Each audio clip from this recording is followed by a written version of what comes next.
एक दिन भगवत ऋषि जी अपने गुरुदेव पूज्य श्री ललित मोहिनी देव जी से टटिया स्थान में जाकर के कहा कि गुरुदेव बहुत संयम से रहता हूं, मधुकरी वृत्ति से रहता हूं, फिर भी काम वेदना बहुत सताती है। मानो ये हर उपासक का प्रश्न है, बहुत संयम से, बहुत इंद्रियों को अंतर्मुख रख के, फिर भी ये काम वेदना सबसे बड़ा वेग है। ये काम बड़े बड़े ज्ञानियों का भी शत्रु है। साधारण पुरुषों को तो मार ही गिराता है, ये ज्ञानियों को भी गिरा देता है। इसमें बड़ा लुभावनापन है। भगवत ऋषि जी के गुरुदेव ने कहा श्री ललित मोहिनी देव जी ने कि वो करवा उठा के ला, उसमें पानी भरा, थोड़ी देर में उसमें तेल उतराने लगा। कहा देखो पहले इसमें तेल नहीं दिखाई दे रहा था, कुछ दिन पहले इसमें तेल रखा गया था, सुखाने पर ऐसा लगा तेल खत्म हो गया है, लेकिन पानी डाला तो उसमें ऊपर चिकनाहट दिखाने लगी। देखो ऐसे ही थोड़ी दिन साधना करने पर, तप के द्वारा सुखाने पर ऐसा लगता है काम वेदना नष्ट हो गई, लेकिन जहां काम का संयोग होता है फिर दिखाई देने लगता है। फिर उस करवे को रसोई अमनिया की गई थी तो बहुत आग बची हुई थी, उसी आग में रख दिया। थोड़ी देर के बाद निकाला, फिर पानी डाला, बिल्कुल तेल नहीं आया। बोले देखा अब नहीं। जब प्रभु के मिलन की आग में हृदय जलने लगता है, तड़पने लगता है, रोना सिसकना तड़पना, आहों की जागीर, आहा आज की रात गई आप नहीं आए, हाय आज का दिन भी गया आप नहीं आए, तड़प तड़प करके वो एक एक मिनट व्यतीत कर रहा है। उस तड़पन की अग्नि में, विराग्नि में फिर ये काम क्रोध लोभ मोह मद मत्सर सब भस्म हो जाते हैं। आचार्य कृपा, गुरु कृपा भगवत मिलन की चाह प्रकट करती है। ये न समझे कि गुरु कृपा आचार्य कृपा से केवल लौकिक सुख सुविधा मिल जाए तो सिद्ध संत, हमारे पुत्र नहीं हो रहा था तो गर्भ रह गया, भाई बड़ी कृपा, बड़े सिद्ध संत, बड़ा सिद्ध दरबार, हमारा काम नहीं बन रहा था अमुक काम बन गया। भूल में मत रहना, यह सुकृत का फल है, संत महापुरुषों के समागम का फल है। संस्कृति का अंत हो जाना, द्वंद्वों का नाश हो जाना, प्रियालाल से मिल जाना जिनसे हम जन्म जन्मांतर से बिछड़े भी हैं। भगवत ऋषि जी कहते हैं ये सुख हमें आचार्य चरण ने प्रदान किया।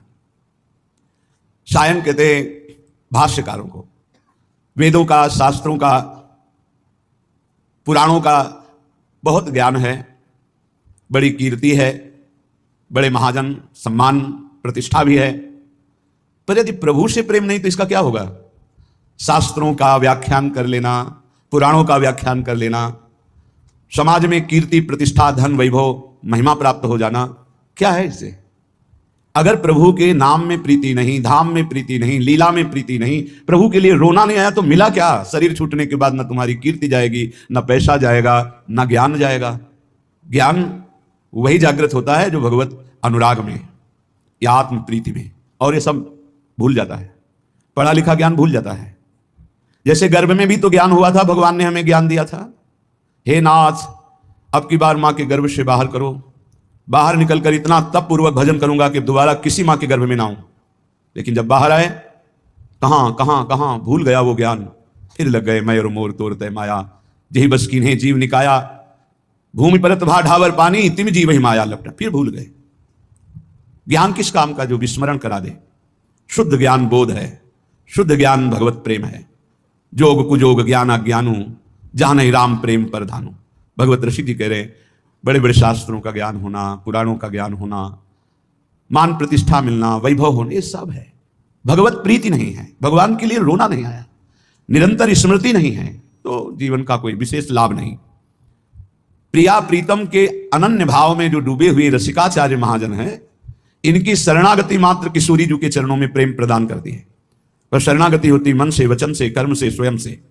हमारे कर्म प्रिया प्रीतम के लिए, हमारा मन प्रिया प्रीतम में लगे, हमारी वाणी प्रिया प्रीतम का नाम जप करे, गुण कीर्तन पद कीर्तन करे, तो स्वयं में अनुभूति होने लगेगी कि मैं श्यामाजू का हूं, मैं प्रिया प्रीतम का हूं। बोले बड़े बड़े योगियों का पवित्र किया हुआ सूक्ष्म मन भी जिस नित्य विहार रस में, अर्थात श्यामा श्याम की प्रेम केली में प्रवेश नहीं कर पाता, वहां स्वामी जी महाराज की कृपा से हमारा प्रवेश हो गया, भगवत ऋषि की कहते हैं। इसलिए हम रसिक चक्र चूड़ामणि श्री स्वामी श्री हरदास जी के चरणों की शरण में हूं, क्योंकि इनकी शरण में आने में वो सुख मिला जो कहीं किसी साधन में नहीं है। उपासक यदि आचार्य शरणागत हो गया है तो फिर अन्य किसी उपासना या किसी अन्य देवी देवता का आश्रय किसी भी प्रलोभन से न ले, तो सर्वस्व की प्राप्ति आचार्य कृपा से ही हो जाती है। आचार्य प्रकट होते ही हैं रस देने के लिए, पर हमारे हृदय में इसलिए वो रस नहीं आ पा रहा कि हमारा मन कहीं और है, वचन कुछ और निकल रहे हैं, क्रियाएं कुछ और हो रही हैं, अभी शरणागति परिपक्व नहीं हुई।